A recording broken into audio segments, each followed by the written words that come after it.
අපි අපිව මිනිස්සු හඳුන ගන්න විදිය. අපි කොහොම වුණත් අපේ අභ්‍යන්තරය අපි දැනගත්තත් මිනිස්සු අපිව අඳුර ගන්න විදිය තමයි වැදගත් වෙන්නේ. ඒක පළවෙනි දවසේදී ගොඩනැගෙන දෙයක් ඇත්තටම. දැන් අපි කියමු කෙනෙක් අපිට හඳුනගන්නාම ඒ කෙනා අපි ගැන ප්‍රතිරූපයක් ගොඩනගාගන්නේ පළවෙනි දවසේමයි. ඊට පස්සේ ඒ කෙනා අපිව දකින්නකොට ඒ දකින්නේ පරණ ප්‍රතිරූපයෙන්මයි. බොහෝ විට එහෙම තමයි වෙන්නේ. එතකොට දැන් එහෙනම් පළවෙනි දවසේ ඇති කරගන්න ප්‍රතිරූපය තුලින් තමයි අපි ආව දකින්නේ හැමදාම. එනක වැරදි ඇත්තටම. නමුත් ඒක තමයි ලෝක ස්වභාවය. ඉතින් අපි ඒක තේරුම් අරගෙන අපි හැමතිස්සෙම උත්සාහ කරන්න ඕනේ යම් කෙනෙක් මුණ ගැහුණාම ඒ කෙනාට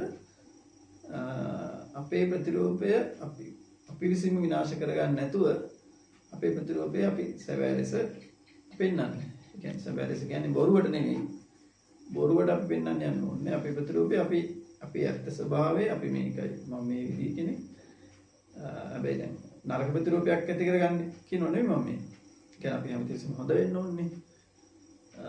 අපි හොඳ නැති වුණත් කියන අපි ගාව තියෙන අඩුපාඩු අපි තේරුම් ගන්න ඕනේ. ඒක අපිම තේරුම් අරගෙන අපිම නැති කර ගන්න ඕන දෙයක් නේ. මොකද පිට කෙනෙක් ඇවිල්ලා අපිව සුද්ධ කරන්නේ නැහැ. එයාලට ඒක අවශ්‍යත් නැහැ.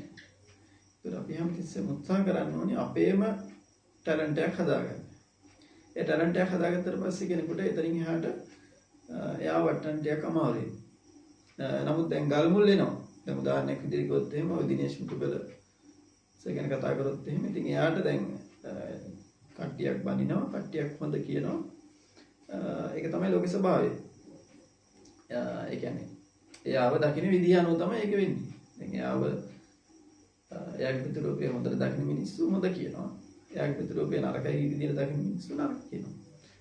ඒක තමයි ලෝක ස්වභාවය. නමුත් දැන් එයාව අපි නරක කිව්වා කියන කවුරුහරි පිරිසක් එයාගේ නරක කියනවා. නමුත් එයාට ඒක දැනෙන්නේවත් නැහැ.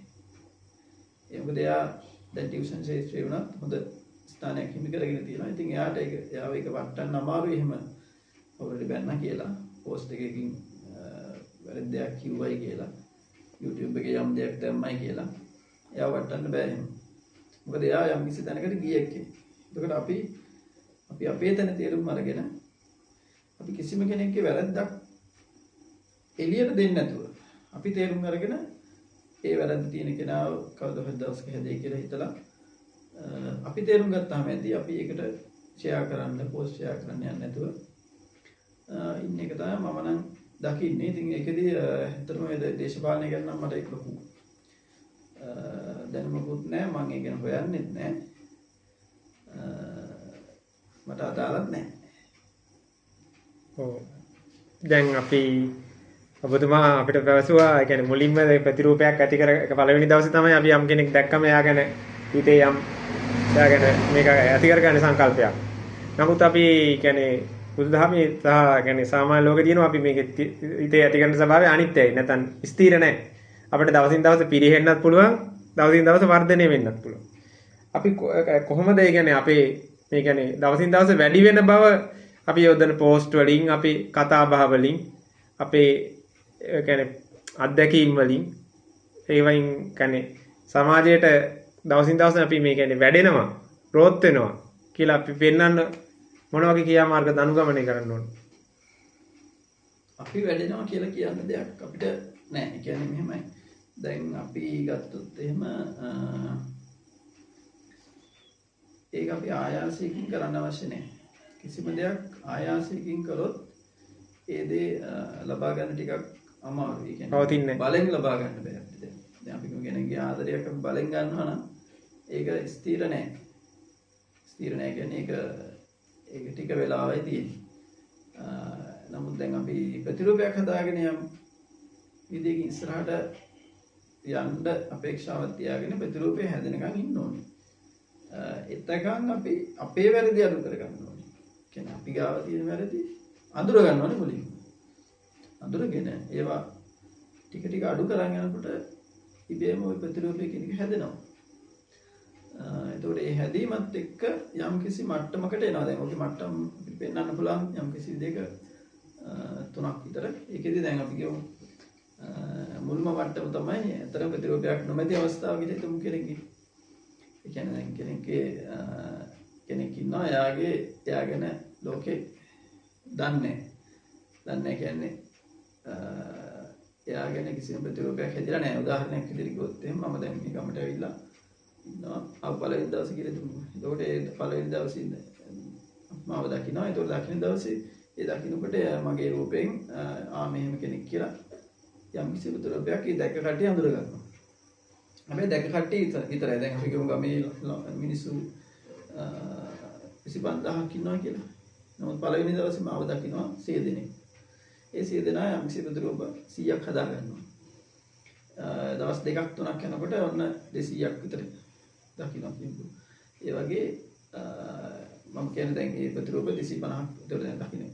මිනිස්සු 25000ක් ඉන්නවනම් 25000ම දැක්කොත් ප්‍රතිරූප 25000ක් තමයි හදාගෙන තියෙන්නේ. ඇත්තම ආව දැකලා නැහැ කවුරුවත්. ඒක තමයි ස්වභාවය. ඉතින් ඇත්තම ආව දකින්නත් එහෙම බෑනේ. මේ ප්‍රතිරූප 25000ක් මේ ගමේ කට්ටිය මාව අඳුර ගන්නවා. අඳුරගෙන හැබැයි 25000න් අපි කියමු කොමන් පොදු කුලකයක්. පොදු කුලකයක්. මෙහෙම අපි කියමු මෙහෙම කියන්න පුළුවන්. අපිට දැන් ඒක 25000න් අපි කියමු 10%ක් විතර අපි කියන්නේ නරක ප්‍රතිරූපයක් හදාගෙන ඉන්නවා කියලා හිතමු. මං කියන්නේ තව 10%ක් හොඳ ප්‍රතිරූපයක් හදාගෙන ඉන්නවා. එතකොට අර මැද්දේ ඉන්නවා පිටසක් 180ක් විතර. ඒගොල්ලන්ට ඒක වැට උඩ වගේ. ඔව් වැට උඩ වගේ දෙපැත්තට වෙන්න පුළුවන් ස්වභාවයකින් ඉන්නවා. එතකොට ඔය ස්වභාවයන් අපි තේරුම් අරගෙන අපි නිතරම උත්සාහ කරන්න ඕනේ අර වැට උඩ ඉන්න පිරිස අර 10% හොඳ ප්‍රතිරූප හදාගත්ත පිරිස කොහොමද වෙනස් වෙන්නේ නැහැ කියලා අපිට කියන්න පුළුවන්. මොකද ඒගොල්ලෝ අපි ගැන විශ්වාසය ඇති කරගෙන ඕන දෙයක් කරන්න ලෑස්ති පිට ඉන්නේ. ඒ ප්‍රතිරූපය වෙනස් කරන්න බෑ. ඒක නම් අපිට බය වෙන දෙයක්වත් නැහැ. ඒගොල්ලෝ පැත්තකින් තියලා අපි කතා කරමු අර තව 10%ක් අපි කතා කරේ අර නරක ප්‍රතිරූපයක් හදාගෙන පිරිසක්. හදන්න බැරි පිරිස. නෙගටිව් පිරිස. නෙගටිව් පිරිස. දීවනසේ. ඒ මිනිහයාට මම මොකක් හරි කියනවා. එතකොට මේ මිනිහයා ඇවිල්ලා මට ගහන්න එනවා. දැන් ඒ ගහන්න එනවා කියන්නේ මේ මිනිහයා මාව වැරදි විදිහට අඳුරගෙන. කියන්නේ මම කිය මොකක් හරි දෙයක් වැරදි විදිහට අඳුරගෙන. එතකොට එයා අර 110ට අදාළ වෙන කෙනෙක් කියලා හිතන්න පුළුවන්. එතකොට එයා ගැන අපි සලකන්න ඕනේ කොහොමද? එයා අපි ගැන එයාට ප්‍රතිරූපයක් හදාගන්න බෑ කවදාවත්. ඉතින්වත් ඒක කරන්නේ නැහැ. ඒක මේ මොඩකම. එහෙම කරන්න යන්න ඕනෙත් නැහැ. එයාගෙන අනුකම්පා කරලා එයා පැත්තකින් තියනවා. හැබැයි අර 180 දැන් ඉන්නේ වැට උඩ. ඒ 180න් අපි උත්සාහ කරන්න ඕනේ පුළුවන් තරම් අර හොඳ පැත්තට දාගන්න තව පිටසක්.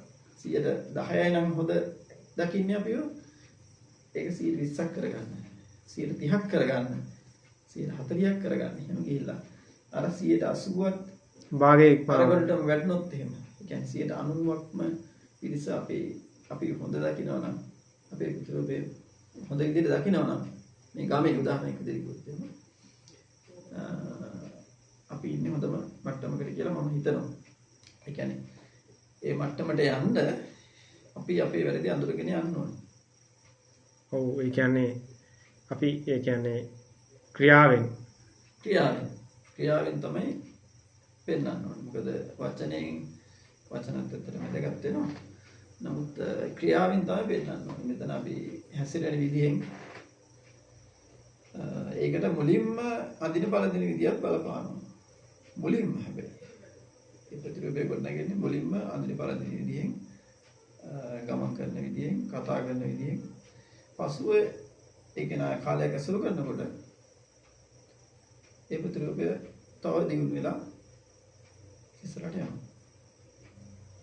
ඔව් බොහොම හොඳයි පැහැදිලි කිරීම. අපි තවත් දවසක හමු වෙන බලාපොරොත්තු වෙන අතර සමු ගන්නවා. ආයුබෝවන්.